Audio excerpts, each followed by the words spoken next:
નમસ્કાર મિત્રો, જય શ્રી કૃષ્ણ. ધાર્મિક જ્ઞાન ચેનલમાં હું તમારું હાર્દિક સ્વાગત કરું છું. મિત્રો, કહેવાય છે કે સમય ક્યારેય એક સરખો નથી રહેતો.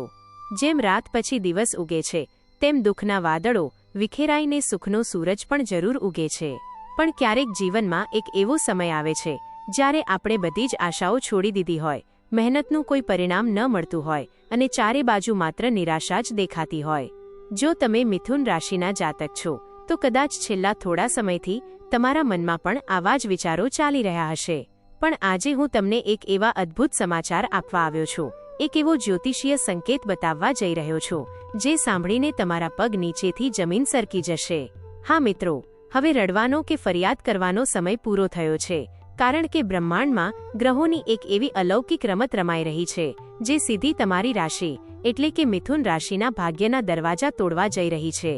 આ વિડિયો માત્ર એક રાશિફળ નથી, પણ આવનારા સમયમાં તમારા જીવનમાં જે મોટી ઉથલપાથલ અને ત્યારબાદ જે મોટો ચમત્કાર થવાનો છે તેની આગોતરી ચેતવણી અને ખુશખબર છે. તો તમારી ખુશીની પેટી બાંધી લેજો અને આ વિડિયોને અંત સુધી એક ચિત્તે જોજો, કારણ કે આજે હું જે રહસ્ય ખોલવા જઈ રહ્યો છું તે તમારા જીવનની દિશા બદલી શકે છે.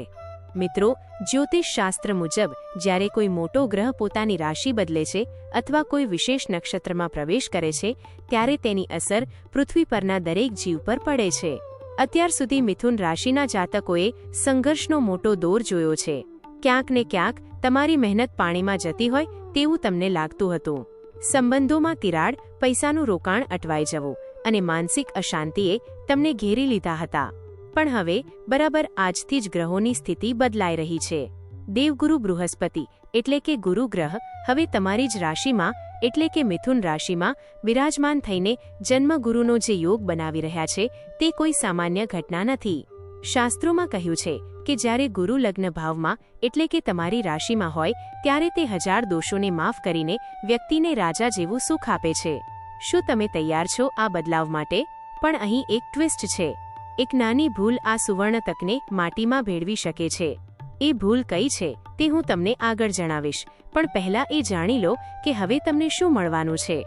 તમારા માટે સૌથી મોટી ખુશખબર એ છે કે અત્યાર સુધી જે કામો માત્ર વિચાર બનીને રહી ગયા હતા તે હવે અચાનક ગતિ પકડશે. આકસ્મિક ધનલાભના પ્રબળ યોગ બની રહ્યા છે. કદાચ કોઈ જૂનું રોકાણ, કોઈ અટવાયેલા પૈસા કે પછી કોઈ વારસાગત મિલકતનો પ્રશ્ન જે કોર્ટ કચેરીમાં અટવાયેલો હતો તેનો ફેંસલો અચાનક તમારા પક્ષમાં આવી શકે છે. જે લોકો નોકરીમાં પ્રમોશનની રાહ જોઈને થાકી ગયા હતા તેમના માટે બોસની કેબિનમાંથી સારા સમાચાર આવવાની તૈયારી છે. આ સમયગાળામાં તમારી વાણીમાં એક અદ્ભુત આકર્ષણ રહેશે. મિથુન રાશિના સ્વામી બુધ ગ્રહ છે અને બુધ એટલે બુદ્ધિ અને વાણી. હવે જ્યારે ગુરુનું જ્ઞાન અને બુધની બુદ્ધિ ભેગી થશે ત્યારે તમે જે પણ બોલશો તે સામેવાળાના દિલમાં ઉતરી જશે. વેપારી મિત્રો માટે આ સમય સુવર્ણકાળ સાબિત થઈ શકે છે, ખાસ કરીને જો તમે કોમ્યુનિકેશન, ટીચિંગ કે માર્કેટિંગના ક્ષેત્રમાં હોવ. પરંતુ મિત્રો, આ બધી સારી વાતોની વચ્ચે મારે તમને એક ચેતવણી પણ આપવી છે, કારણ કે ધાર્મિક જ્ઞાન ચેનલનો ઉદ્દેશ્ય માત્ર તમને સપના બતાવવાનો નથી પણ આવનારી મુસીબતથી બચાવવાનો પણ છે. ડિસેમ્બર મહિનાના અંતમાં અને આવનારા નવા વર્ષની શરૂઆતમાં તમારા 7મા ભાવમાં એટલે કે ભાગીદારી અને લગ્ન જીવનના સ્થાનમાં સૂર્ય, મંગળ અને શુક્ર જેવા ગ્રહોનો જમાવડો થઈ રહ્યો છે.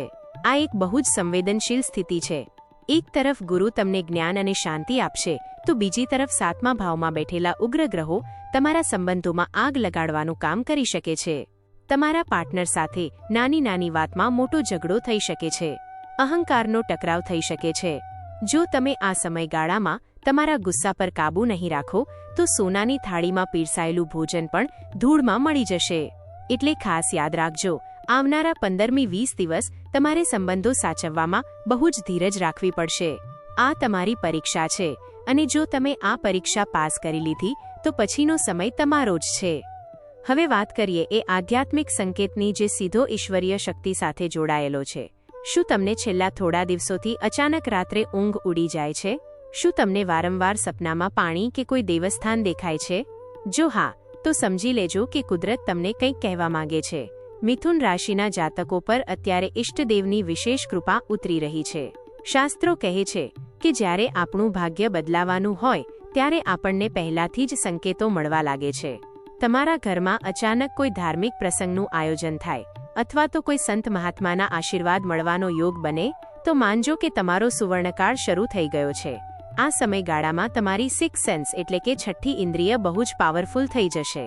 તમને આવનારી ઘટનાઓનો પૂર્વભાસ થવા લાગશે.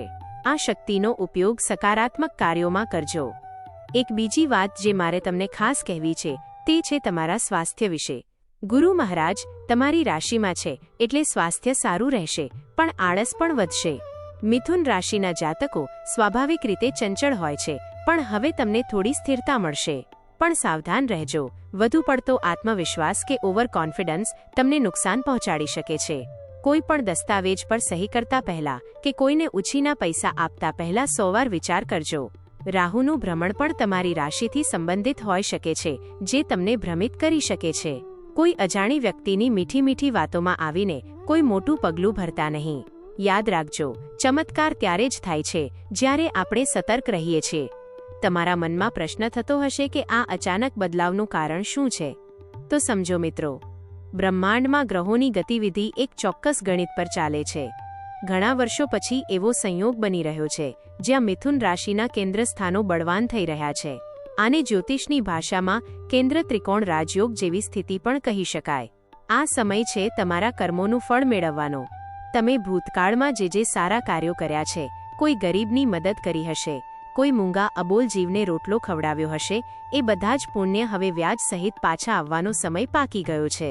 ઈશ્વરના ચોપડે કશું જ ઉધાર નથી રહેતું. બસ તમારે તમારી શ્રદ્ધા ડગવા નથી દેવાની. હવે હું તમને એક બહુ જ ગુપ્ત અને ચમત્કારી ઉપાય બતાવવા જઈ રહ્યો છું. આ ઉપાય તમારે આવનારા કોઈપણ બુધવારે કે ગુરુવારે કરવાનો છે. જો તમે ઈચ્છતા હોવ કે આ ગ્રહ પરિવર્તનનો પૂરેપૂરો લાભ તમને મળે અને કોઈપણ પ્રકારનો વિઘ્ન ન આવે તો આ નાનકડું કામ જરૂર કરજો. તમારે એક લીલું કપડું લેવાનું છે, તેમાં 5 આખી સોપારી, થોડા મગ અને ₹1નો સિક્કો મૂકીને પોટલી વાળી લેવાની છે. આ પોટલીને ભગવાન વિષ્ણુ કે ગણેશજીના ચરણોમાં અર્પણ કરીને પ્રાર્થના કરજો કે હે પ્રભુ, મારા જીવનમાં આવનારી ખુશીઓને હું આવકારું છું, મારા માર્ગના વિઘ્નો દૂર કરજો. અને પછી એ પોટલીને તમારી તિજોરીમાં કે પર્સમાં સાચવીને રાખજો. મિત્રો, વિશ્વાસ રાખજો, આ નાનકડો ઉપાય તમારી આર્થિક સ્થિતિમાં જબરદસ્ત સુધારો લાવશે. આ કોઈ અંધશ્રદ્ધા નથી, પણ શ્રદ્ધા અને ઉર્જાનું વિજ્ઞાન છે. વિડીયોના અંત તરફ જઈએ તો મિત્રો યાદ રાખજો કે સમય બળવાન છે, પણ મનુષ્યનો સંકલ્પ એનાથી પણ વધારે બળવાન છે. મિથુન રાશિ માટે હવે જે સમય શરૂ થયો છે તે સુવર્ણ યુગ સમાન છે. બસ શરત એટલી જ છે કે તમારે તમારા મનને શાંત રાખવાનું છે, પરિવારમાં પ્રેમ જાળવી રાખવાનો છે અને ઈશ્વર પર અતૂટ ભરોસો રાખવાનો છે. જે થવાનું છે તે અચાનક થશે. કદાચ આજે રાત્રે જ કોઈ સારા સમાચાર મળે અથવા કાલે સવારે કોઈ નવી તક તમારો દરવાજો ખખડાવે. તૈયાર રહેજો, કારણ કે હવે તમારી ઉડાન ભરવાનો સમય આવી ગયો છે. જો તમને પણ ઈશ્વર પર ભરોસો હોય અને તમે માનો છો કે તમારું ભાગ્ય બદલાવાનું છે તો કોમેન્ટ બોક્સમાં અત્યારે જ પૂરી શ્રદ્ધાથી લખો જય શ્રી કૃષ્ણ અથવા ઓમ નમો ભગવતે વાસુદેવાય. તમારો એક કોમેન્ટ તમારા સકારાત્મક વિચારોને બ્રહ્માંડ સુધી પહોંચાડશે. અને હા, જો આ વિડીયો તમને પસંદ આવ્યો હોય તો લાઇક કરજો અને તમારા મિથુન રાશિના મિત્રો અને સગા સંબંધીઓ સાથે શેર જરૂર કરજો. કદાચ તમારો એક શેર એમની જિંદગીમાં પણ અજવાળું લાવી દે. ફરી મળીશું એક નવા જ વિષય અને નવી જ જાણકારી સાથે. ત્યાં સુધી રજા આપશો. આપનો દિવસ શુભ રહે. જય માતાજી.